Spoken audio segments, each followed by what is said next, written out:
Allegation, మరి అది నిజమో కాదో తెలియదు.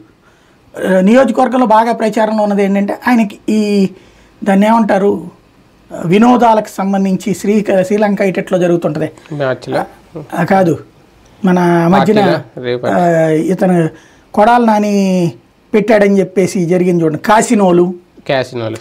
క్యాసినోలు రేవ్ పార్టీలు కాదు, ఈ జూదం ఆడేటటువంటి క్యాసినో టైప్ ఆఫ్ బాగా ఆడతాడట.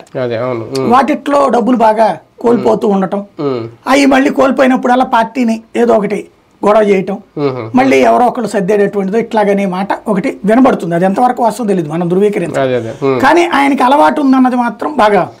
ఇప్పుడు అప్పట్లో ఈయన రష్యా పారిపోయాడని ప్రచారం జరిగింది చూడండి, అది అనగానే సత్యప్రసాద్ పుట్టినరోజు కట్టది వెళ్ళినట్టు అదొక ప్రచారం వచ్చింది. తర్వాత టీడీపీ నాయకులతో బాగా క్లోజ్ అయ్యారు, గుట్టిపాటి రవికుమార్, అనగానే సత్యప్రసాద్ వీళ్ళతో మంచి. అంటే ఈయనకి ఏంటంటే మాదంతా ఒక సర్కిల్ అనే లెక్కలో, అంటే హై సర్కిల్స్ వీళ్ళంతా ఆ రేంజ్ లోనే ఉండే స్నేహాలు ఇలా. కాబట్టి గ్రౌండ్ వాళ్ళ దాంట్లో వచ్చేటప్పటికి గురుగారు అని వెనక తిరగాలి. అలా తిప్పించుకోవడం ఇష్టం తప్పించి ఈయన్ని నేను గెలిపించుకుంటా ఇట్లాంటిది ఉండదు. ఇంకోటి నియోజకవర్గంలో సాధించి పెట్టింది ఏంటంటే ఇన్నేళ్ళ